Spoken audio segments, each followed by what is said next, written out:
એક બેન કોમેન્ટ કરીને પૂછે છે અને એવું ધરાવે છે કે હું ડૉક્ટર છું અને રાજસ્થાનથી છું. એવું કહે છે કે માસી આ જે ગળાનું કેન્સર શા માટે થાય, કઈ રીતનું થાય કંઈ સમજાતો નથી.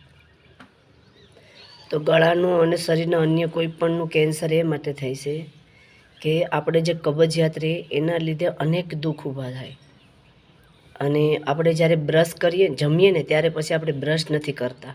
જેટલી વાર જમીએ ને એટલી વાર બ્રશ કરવો જોઈએ. તો એ બ્રશ કરીએ તો કેનો કરીએ? પ્લાસ્ટિકનો કરીએ. પ્લાસ્ટિક પેટમાં જાય.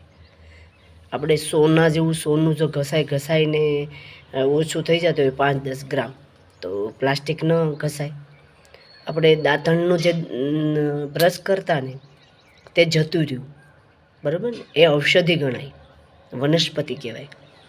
તો આપણે જે આપણી પહેલાંની રૂઢિ અને આપણી પહેલાંની જે શાસ્ત્રોક્ત વિધિ અને ઋષિઓની પરંપરાઓ, મનુ ભગવાનની જે પરંપરાઓ, જે વર્ણ વ્યવસ્થા, આ બધું આપણે પોતે જ નષ્ટ કર્યું. તો આપણે જે પોતે નષ્ટ કર્યું ને એનો જ આપણે જ આપણો વિનાશ કર્યો. આપણે જ આમંત્રણ આપ્યું છે કોરોનાને, પછી આપણે કેન્સરને, ડાયાબિટીસને, બરાબર? પહેલાંના ઋષિઓ જ નહીં, પહેલાંના માણસો પણ કાંઈ પણ કામ કરતા હોય ને તો રસ્તે જે ઝાડ આવે ને, વડલાના પાન, પીપળાના, એને ખાઈને એના ટેટા, પછી પીલુડા આપણે કહીએ, ગુંદિયા કહીએ, આપણે ગુંદા, આવી બધી ઔષધિઓ ખાતા, પાકેલી વનપાક. આપણે ઝાડની કેરી આપણે હાક કહીએ. આ બધી ઔષધિઓ ખાતા આપણા પહેલાંના માણસો અને પહેલાંના ઋષિઓ, સંતો, ભક્તો. અને પછી એકાદશીઓ કરતા હતા. અને આપણે શું કરીએ છીએ? બહાર નીકળ્યા નહોતા અને કહી દઈએ કાંઈ ટિફિન બિફિન નથી કરવું, આપણે બહાર નાસ્તો કરી લેવું, ત્યાં હોટલે મળશે. બધી ટોટલી વસ્તુમાં ભેળસેળ છે. કુદરતી વસ્તુ આપણે છોડી દીધી. આપણી પરંપરા આપણે મૂકી દીધી. આપણને જ નડે છે બધું.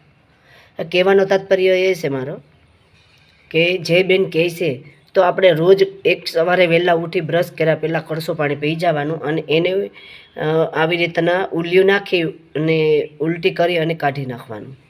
આનાથી તમને એસિડિટી ન રહે અને ગેસ ન થવા દે અને બીજા નંબરમાં તમને ગળાનું કેન્સર ન થવા દે.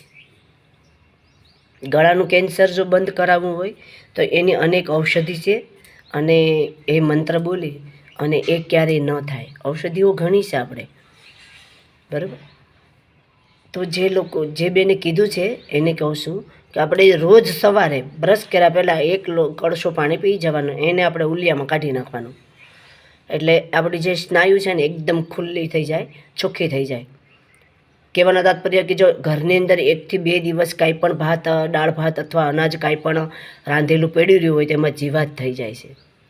આપણા ઘરની અંદર ગમે એટલી દવા નાખીને પણ આપણે લોકો શું કરીએ કે દવા નાખીએ બધા. આપણે અનાજ જે પેટીમાં ભરીએ ને એમાં અનાજમાં આપણે દવા નાખીએ. દવા નહીં નાખવાની. કડવા લીમડો હૂકવી અને એને નાખવાનો. તમે જોજો, તમારે જીવાત પણ નહીં પડે. બોલા વગરનું નાખવાનું, તમારે જીવાત પણ નહીં પડે અને સાથે સાથે આપણને એક ઔષધિના રૂપમાં મળશે કે આપણું અનાજ પણ પવિત્ર અને ઔષધિ રૂપે, દવા રૂપે આવશે. આપણે વૈજ્ઞાનિક બનાવટી દવા બધી આપણે લીધે રાખી તો આપણને નુકસાન થવાનું છે. આપણે જ પોતે આમંત્રણ આપી આવીએ, પછી આપણને પસ્તાવો થાય. ક્યારેક ખાટલામાં પડીએ ત્યારે ડૉક્ટર રજા આપી દે. પણ ડૉક્ટર રજા આપી જ દે ને. ડૉક્ટર થોડાક કહે કે તમે રોજ હોટલમાં ખાઓ, ડૉક્ટર થોડાક કહે કે તમે બહારની વસ્તુ જ ખાઓ, ડૉક્ટર થોડાક કહે કે તમે બ્રશ કરો. આપણે નક્કી કરવું જોઈએ આપણા શરીરને કઈ વસ્તુ સારી લાગશે. આપણી પહેલાંની જે પરંપરા છે એ મૂકી નથી દેવાની, એ લેવાની છે, અપનાવવાની છે. તો કહેવાનું તાત્પર્ય એમ કે જે સવારે ઉઠીને કળશો એક પાણી પી અને એને ઉલિયું કરી અને એને કાઢી નાખવાનો. અને કાઢ્યા પછી ઉલિયું બ્રશ કર્યા પછી તમે એને આવી રીતના બ્રશ કરી શકો પછી તો એ જે ગળાની સ્નાયુ છે ને એ ખુલ્લી થઈ જાય એમ એકદમ અને ચોખ્ખી રહે. કેમ કે આપણા શરીરની અંદર કાંઈ પણ અનાજ આપણે જમીએ રહી જાય એટલે જો ઘરની અંદર જીવાત પડી જતી હોય તો શરીરની અંદર જીવાત ન પડે, જીવાત વધી જાય. એટલે એ જીવાત વધી જાય એટલે એ આપણને ખોરી ખાય. તો જે બેને કોમેન્ટ કર્યું તેના માટેનો આ વિડીયો છે કે કેન્સરની તો ઘણી દવાઓ છે, કેન્સરમાંથી બચવા માટે ઘણી ઔષધિઓ પણ છે તો તેનો ઉપયોગ આપણે કરવો જોઈએ.